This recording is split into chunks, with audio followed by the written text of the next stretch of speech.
Hey folks, stick around. Today we unbox the Magnaflow 360 canister filter.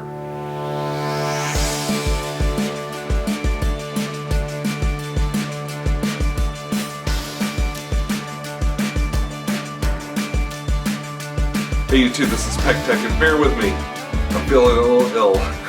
It's been a couple of days of this terrible cold and I'm just kind of working my way through it. But I did want to get this canister unboxed and ready for the new aquarium. So what we're going to do is we're going to take a look at it. I'm going to pull it out of this box, we're going to set it up, and we'll get it just shy of actually putting it into use. That'll have to come later. But let's pull that out now and take a look.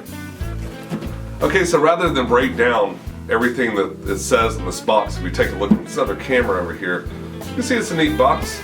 Very descriptive, shows you exactly what the canister's like inside. And instead of going through all these details, what I'm going to do is I'm just going to throw them up on the screen as I unbox this, so you guys can pull out the facts as you like as they come up. So we're going to open this up and take a look inside. Pretty nicely packaged. It's a very, very heavy box.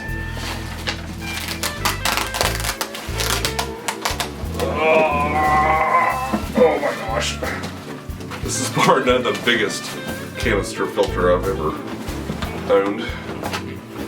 Alright, so we got this little box here. Let's take a look at. I bet this is hoses. We got various parts here, basically. The water in, the water out hose. Wow, it's really thick. Look how thick that is compared to my thumb. It's really big hose. Oh my goodness. We have this. And some more parts for that. And we have the top part where the hoses connect. The hoses join to the canister. Pretty nice instructions. Illustrated instructions, my favorite instructions. I like to look at pictures. More gaskets. And it looks like the traditional wordy instructions here. We have the parts list for reorders and that sort of thing, and some guidelines. Seeing as how this big green thing is attached to gaskets, I'm assuming it's warning me to install the gaskets before I actually put water in it, which is a good choice, solid choice, unless you like water everywhere. And here it is. Pretty neato. Looks like it opens by lifting up on the side here. And this lifts, oh, there's more. More in the back. And this lifts off. Take a quick look inside there. Alright. Looks like we have a tray to separate the media, you know, from the intake so it doesn't get sucked up in there. We have trays with little handles, that's very nice. Wow, is this all one tray? That's a really, no, okay, it's not. Okay, so a small tray with a handle here.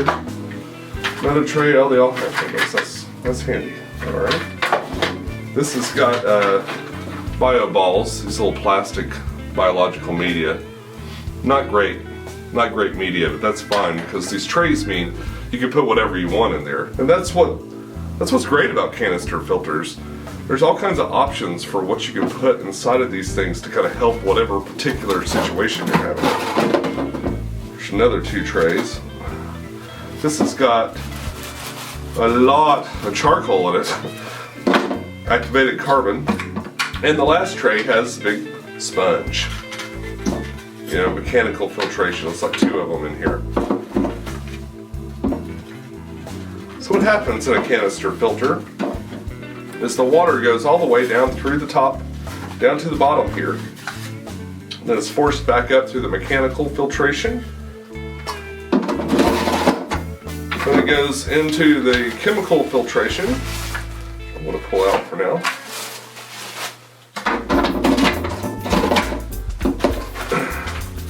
Then up through the biological filtration, which is going to be bio balls. And I wonder, oh yeah, okay. And also these ceramic rings. This is more traditionally what I would use, these ceramics. And I'm not sure why they include both. Maybe one's better with one kind of bacteria than the other. If you know the answer to that, leave a comment. I'd be curious to know. These are going to come out, get rinsed off. Actually, since I'm not setting the filter up today, I can dump this in another canister and kind of kickstart the process. The other thing is, more than likely, I'm going to pull something similar to that out of one of my other successful canister filters and just seed this, if not start it. I can't pull it all out because I don't want to damage the biofilter of the other aquarium to help this one, but I can pull just a small percentage out to help seed these. Now I'll probably also add liquid stuff like the Toms I got in my aquarium box, or I use this other thing too. I like to use this stuff quite a bit also. It's by Marineland, and it's just good bacteria. You can either add it to your tank to kind of help with a water change if you want to try to make sure that the biofilter stays intact after you do a water change, or when you get a new tank, you can add this in to sort of kickstart things. Good, okay, perfect. Alright, so I'm just put this back in here. Oh, last but not least, this pad here, this is a fine filter pad, and it just gets like the little tiny bits of debris that managed to go up, and this is great for polishing the water and keeping everything look really crystal clear. Alright, so the first thing we're going to do is we're going to take this rubber seal that was in this little warning package, which has very clear instructions about what to do with it. We're going to put it on the canister filter. It's interesting they include it that way because it's not in the quick start instructions, so if you skip that part and you got here, do this. Alright, so we're just going to slide this over the top. This just slides over the top of this, and we're going to work it down around the corners, trying not to get it twisted. This is kind of a pain in the ass. Okay, I got it. Okay, so if you're setting this up at home right now, if you're going to set it all up right away, what you want to do is take this stuff. There are bags within bags. This plastic bag is to keep this charcoal from going everywhere. So what you want to do is take the carbon out of here, out of this plastic bag, and rinse off the other bag in some aquarium water or something else, just to kind of kick some of the dust off, and then you can put it back into the appropriate filter tray. And there's two bags of that, the same thing. This stuff, of course, you want to take it out of the plastic bag. That's very important, and apparently confuses a lot of people, but yeah, you got to take this stuff out of the plastic or it's worthless to you. Okay, so take it out of the plastic, also rinse it off. It's also very dusty. Obviously this stuff rubs against each other and generates all kinds of dust. So take this out, rinse it off with some aquarium water, swap it with another tank if you got it, if you want to add some of that biological back over, and then put it in the appropriate container, which I believe was the very top. And let's start by assembling these intake and outlet hoses. Alright, this is pretty much all the way assembled. It's got a little suction cup here to kind of help keep it in place. I'm guessing this is going to go something like that. Alright, and this is the outlet. This is where the water comes back into your tank. This side is pretty easy and simple. This goes over the bottom here. Suction cup,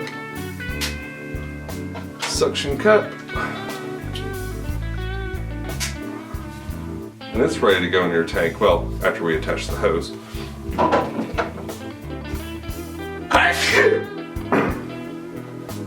My goodness. All right, next. This is the quick release, and what this is designed to do is allow you to pull the hoses off so you can clean the canister. So when you go to clean the canister, you can unlock it, and that will seal off the water, and then you can take and pull this out and clean it just as you like. Now put the lid on, being careful to line up. You want to make it so that hole goes all the way down the bottom, so make sure this lines up with the holes in here. Stick it back on. Assuming you've already got all your media and everything in place, okay, if you're about to set it up. Now lock it down. Alright, so the way this locks in, you put it down.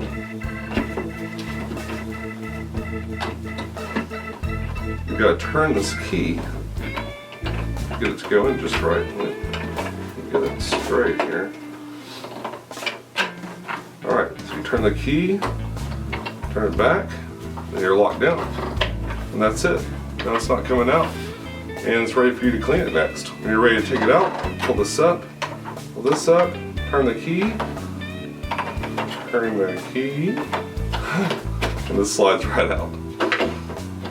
Okay, what we're going to do now is attach the hoses to the inlet and outlet. And I'm just going to pick a side. I don't think it matters which. Let's see if this works. And screw that all the way down. This on. Manipulate it up there the best you can. And screw this back up.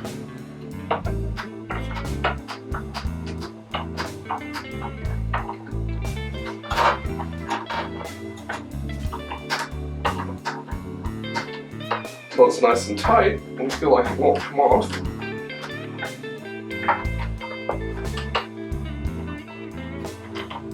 Your hose is attached. I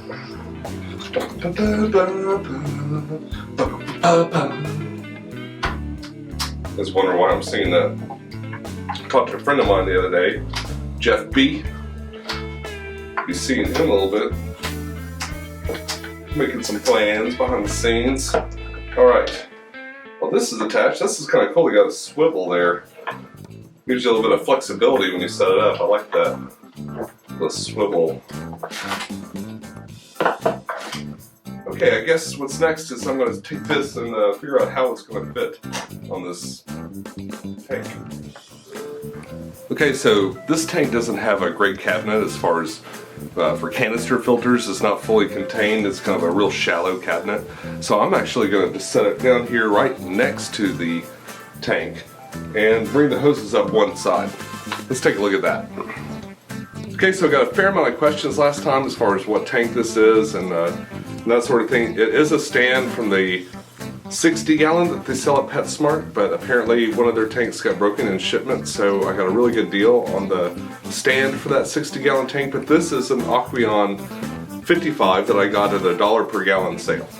So this is cheapest 55 you can get that I know of, aside from a used one. So it is a 55 gallon tank. Now the canister down below I actually fit it sideways because I think the hoses will move a little bit easier that way versus setting it where the hoses come out and then have to go back in. I'm going to just try it sideways and see how it works. If it doesn't work, I'll figure something else out. But for now, that's how it's set up. And now with the hoses out, I'm just going to take them and kind of stretch them until about where they might want to be. So I'll start with that one there and this one probably on this side. Yeah, that makes sense. Normally you cut these, but I'm not 100% certain. I'm not 100% certain where these are going to end up, so I'm not going to cut the hose at this time. I will have black across the back when this is finished, so you're not going to see the hoses kind of bundled up back here. But that's not very efficient for the water either, so what I recommend is when you find something that works for you, you trim the hoses to kind of match the length that you need. Okay, so in and out are clearly marked on the top of the canister filter, and this is the out, so I'm going to put the inlet to bring the water back in. Cut my titty off. It came with these, which is a little locking mechanism. And we're going to take this, snap it around, put them together. Just enough to hold this hose in place. And this, simply be put into place. Alright, after we got the other side put together, we want to take that snapping clamp again. And it snaps over here just to keep this hose nice and tight. And it can just kind of go over here.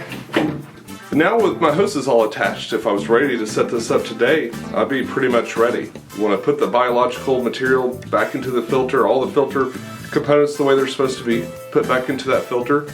And then there's a big button on top where you can kind of prime it. So you want to prime it, and that sucks some of the water down in, and that filter fills up. And once the filter fills up, you can turn it on.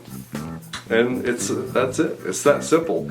As I learn more about this filter, I'll make another video to kind of follow up and talk about maintaining it and what you need to look for in maintaining a filter like this. Thank you very much for joining me. I'll be back next week. I'm going on that big trip next week. Don't forget to ask those questions on that other video I posted. And follow your bliss. Keep a clean tank. I'll be back real soon. See ya.